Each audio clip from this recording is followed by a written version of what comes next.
Got a call from a private hospital saying my husband had an embarrassing injury during a secret getaway.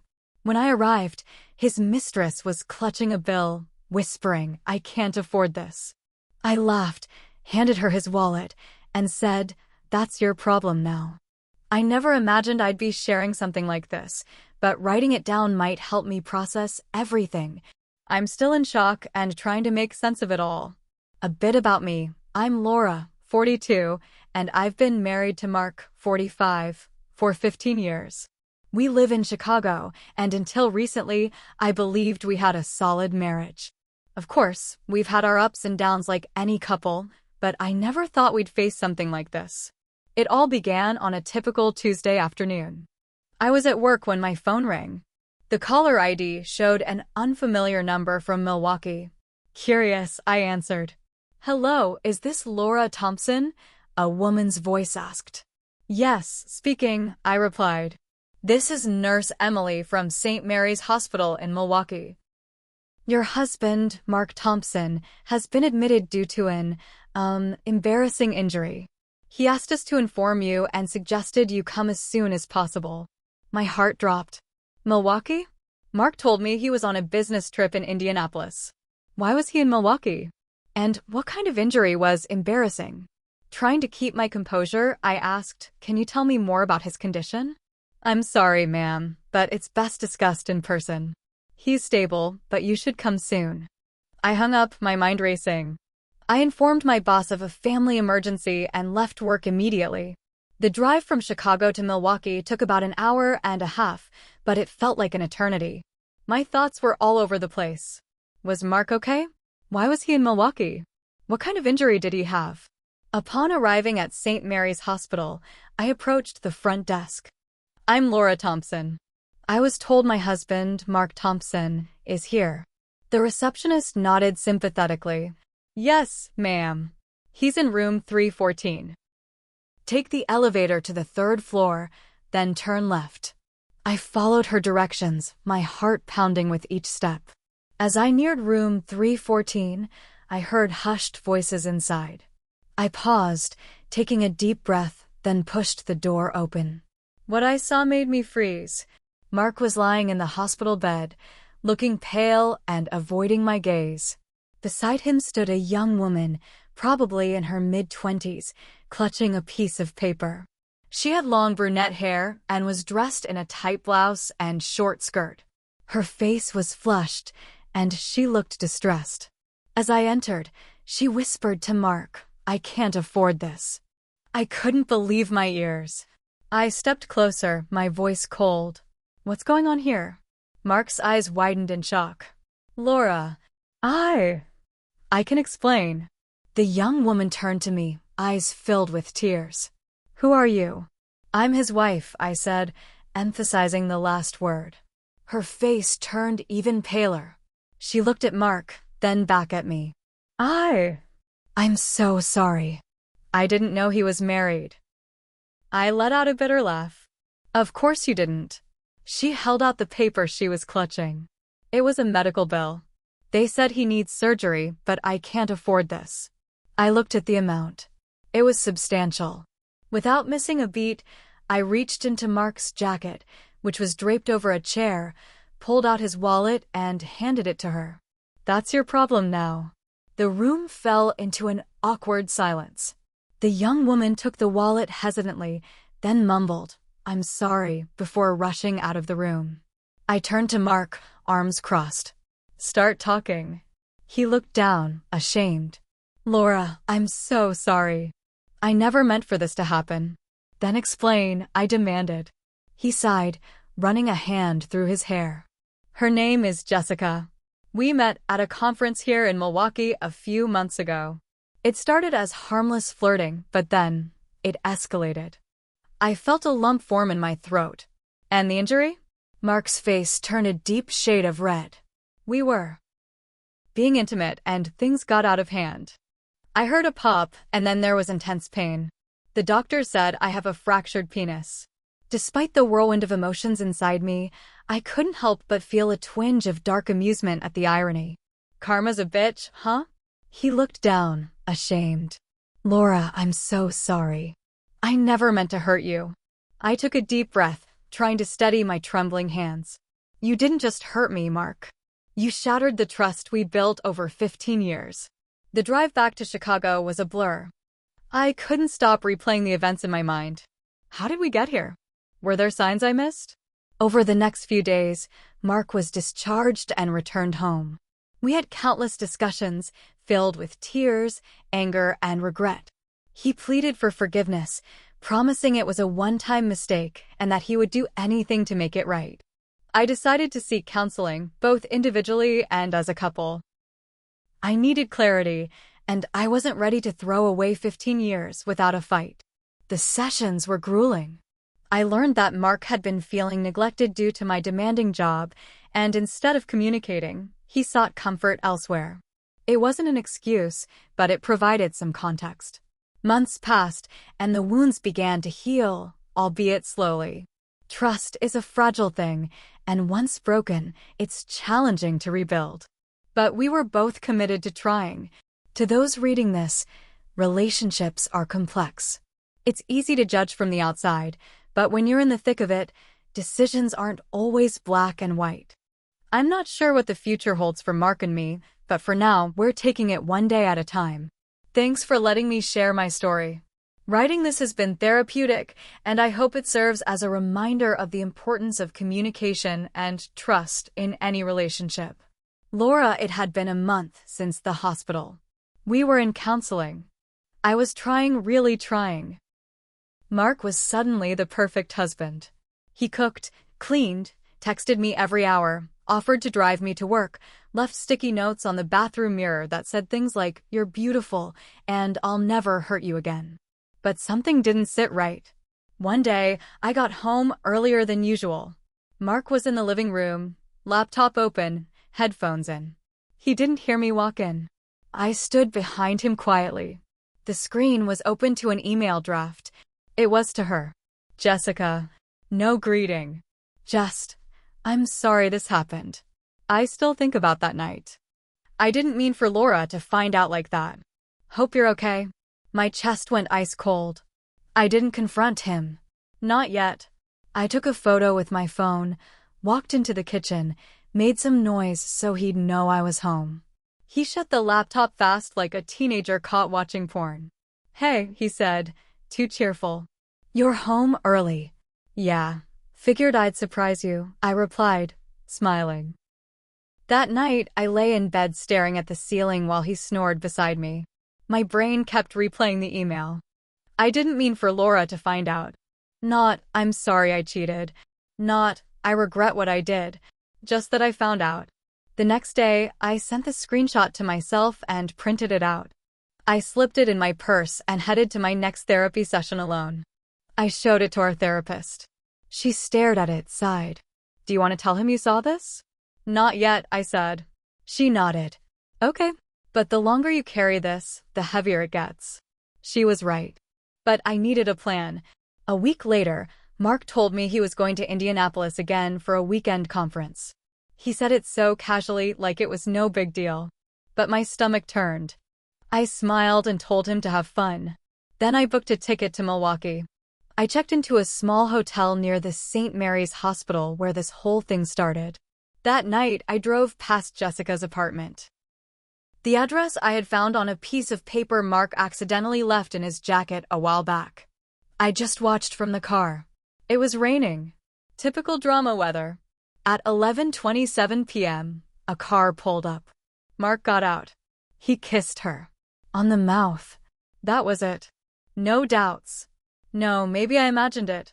No more therapy sessions. I drove back to the hotel in silence, my hands clenched so tight around the steering wheel my knuckles hurt. The next morning, I went to a lawyer. No, I didn't file for divorce yet. I wanted to do it right. When Mark got home, I didn't say a word. I acted normal. Made him breakfast the next day. Smiled. Kissed him on the cheek. But I started preparing. I got my own bank account. Moved part of my paycheck to it every week. Copied important documents. Checked our joint credit cards. Found he'd paid for a hotel in Milwaukee. a different one than the one from the conference. I took screenshots, compiled it all. 2 weeks later, I, accidentally, left the printed email on the kitchen table. He saw it. I saw his face fall. "You went through my computer?" he asked, defensive. I didn't flinch. "You went through our marriage." He stammered. "It didn't mean anything, Laura. You were just with her last weekend," I interrupted. His face turned pale. His mouth opened, but nothing came out. Then I dropped the bomb. "I saw you. I was in Milwaukee." Silence. He sat down, burying his face in his hands. "I don't know what's wrong with me." I almost laughed. "You know exactly what's wrong. You think I'll keep putting up with this. I'll stop. I swear." I stood there for a while, watching him fall apart. Part of me wanted to scream. Another part wanted to cry. But mostly, I felt nothing. "I'm staying with my sister for a while," I said. "Don't call me." I packed a bag and left that night. Now, I'm at my sister's place in Evanston. Mark's been texting nonstop. Messages like, "I miss you" and "Please come home." I'm not answering. But here's the thing, I'm still wearing my ring. And I don't know why. I haven't decided what happens next. But I'm close. Real close. A few days after I moved into my sister Megan's place in Evanston, things started to settle into a routine. She gave me space, but kept an eye on me, the way big sisters do when they know you're about to crash, but aren't ready to talk about it yet. One evening, I was in the kitchen making tea when Megan walked in holding her phone. "You might want to see this," she said. It was a Facebook post. From Jessica. Her profile wasn't private. The post showed a blurry ultrasound photo. Caption: "Sometimes mistakes bring blessings. 11 weeks today, my stomach turned." The comments were all the usual stuff. "Congrats. So happy for you. Can't wait to meet the little one." No mention of the father. I scrolled through her page, heart racing.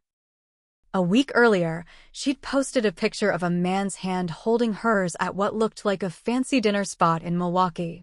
I zoomed in. Same watch Mark wore every day. The same one I gave him on our 10th anniversary. I dropped the phone on the counter and just stood there. Pregnant. She was pregnant. And it wasn't just some fling anymore. Later that night, I opened my laptop and checked our joint savings. That's when I noticed something strange: 3 large ATM withdrawals in the past month. All made in Milwaukee. All on weekends he was working. He was giving her money. The next morning, I didn't text him. I didn't call. I didn't scream or throw anything. Instead, I called my lawyer again. "Let's move forward with the paperwork." That afternoon, I went back to our house. I waited until I knew he was at work. I had a locksmith change the locks, packed up the rest of my stuff, documents, photo albums, some clothes. Left the things I didn't care about. Before I left, I put a manila envelope on the kitchen counter. Inside was the printed ultrasound post, the bank statements, and the divorce papers. I wrote one line on a sticky note and stuck it on top. "Give her the watch back too." That night, Megan made us pasta. I was sipping wine when my phone lit up. It was a call from an unknown number. I ignored it. It rang again. This time, I picked up. It was a woman's voice. Older. Calm. But serious. "Hello, is this Laura?" "Yes." "Who's this?" "This is Denise. I'm Jessica's mother." I paused. "How did you get my number?" She hesitated. "I found it in her phone. Look, I know this is strange. I just wanted to say I'm sorry." I said nothing. She didn't know he was married. Not at first. And now she's scared. She's not working. She thought he was going to take care of things. I rubbed my forehead. "Why are you telling me this?" "Because he's gone." "What?" "Mark. He hasn't called her in over a week. Won't respond to her texts. She had a checkup yesterday and had to go alone. She was crying all night." I felt a strange chill run down my spine. "So he bailed." "Yes. And now my daughter is having a breakdown, pregnant and alone." I sat down stunned. "I'm sorry for her. But that's not my problem." "I know," Denise said gently. I just thought you should know the kind of man he really is. In case you still had any doubts. She hung up. I sat there silent. I didn't feel vindicated. I didn't feel victorious. I felt sad. For all of us. The next day, I did something I never thought I would. I met with Jessica. I picked a public cafe in Milwaukee. She looked like she hadn't slept in days. Her hands were shaking as she held the tea I bought her. I didn't know he was married, she said right away. I believe you, I said. Eventually. She nodded. I thought he loved me. I looked her in the eye. He told me the same thing last week. She looked away, biting her lip. I thought if I had his baby, he'd finally leave you. I winced. That's what you wanted? She looked down at her belly. Not anymore. I just want him to own up to it. He won't, I said. Not the way you think. Then she dropped the next twist. I think there's another woman. I stared. Excuse me. Jessica pulled out her phone and showed me texts. Messages from a number she didn't recognize. The woman claimed she'd been seeing Mark too, since January. She even sent photos of him asleep in a hotel bed, time-stamped. My jaw dropped. Different girl. Different city. He had a third affair. Jessica was crying. I feel like such a fool. You're not the only one, I said. So now I'm sitting here, wondering who the hell this man I married really is. And what else I don't know. A week after that meeting with Jessica, I got a call from my lawyer. He hasn't signed the papers. I wasn't surprised. I knew Mark well enough to know he'd stall, avoid, pretend it wasn't happening. But I was done waiting. I told my lawyer to serve him officially. No more second chances. No more talking. But life had one last show to put on. 3 days later, I went to a family friend's birthday party. One of those big church hall gatherings with plastic tablecloths, potluck trays, and loud music. I didn't want to go, but Megan insisted. Be around people, she said. Eat some real food. Wear lipstick. I agreed. Why not? I couldn't sit at her place scrolling Jessica's ultrasound posts forever. The party was packed. I tried to enjoy it, made small talk, forced a smile. Then I saw him. Mark. Standing on the other side of the hall, wearing a blazer like nothing was wrong. Talking to a woman. Another woman. Not Jessica. Not me. Someone new. This time, something inside me broke. I didn't walk. I stormed. Straight up to them. He saw me and froze. Laura, he said, voice full of fake shock. Who is she? I asked, staring at the woman. She looked confused. I'm his coworker. I turned to him. Coworker? Like how Jessica was your conference friend. Or like the woman from the hotel in January. People were starting to watch. He whispered, Can we not do this here? No, Mark. We're doing it here. My voice was shaking loud. You cheated. You lied. You sent our money to your mistress, got her pregnant, and now you're parading around with someone new. The woman stepped back. Wait, what? He stammered. It's not like that. Oh, it's exactly like that, I snapped. Jessica's mom, Denise, must have told someone. Because within seconds, Megan was at my side, and whispers spread like wildfire. People I barely knew were looking, murmuring. Mark tried to walk away. I followed. I served you papers, I said, louder now. You ignored them. You don't get to keep pretending this is normal. He turned, angry now. You don't know what it's been like for me either. I laughed, short, harsh. Right. Poor you. The man who juggled 3 women while living in a paid-off house with a loyal wife. He looked at the crowd, then back at me. You're humiliating me. No, I said. You did that to yourself. He had no comeback. Just silence. I left. I didn't even say goodbye. Megan followed, holding my purse, gently guiding me out. The car ride back was quiet. When we got home, she poured me wine. You okay? She asked. I looked at her. I don't even feel sad anymore. Just finished. The next morning, I posted this on Facebook after locking down all my privacy settings, Sometimes the person you trusted most turns out to be the one who breaks you in the worst way. And when they do, you get to walk away with your head high and their lies trailing behind. I'm choosing peace. Starting today. It got over 400 likes. Messages from people I hadn't heard from in years. Even a few from women who said, "He hit on me once too." I shouldn't have been shocked. But I was. The final piece came a week later. Jessica sent me a photo. A signed check from Mark $2,000 with a note, "This is all I can give. Please don't contact me again." She wrote, "Looks like he bailed on us both." I replied, "He was never really with either of us. I haven't seen him since the party." He never tried to explain. Never apologized. I guess that was his way of admitting guilt. The divorce went through quietly. Clean split. I kept the house. I still go to therapy.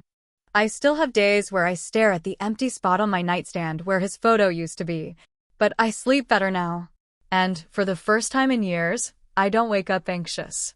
If there's one thing I've learned, it's this. People will show you who they are.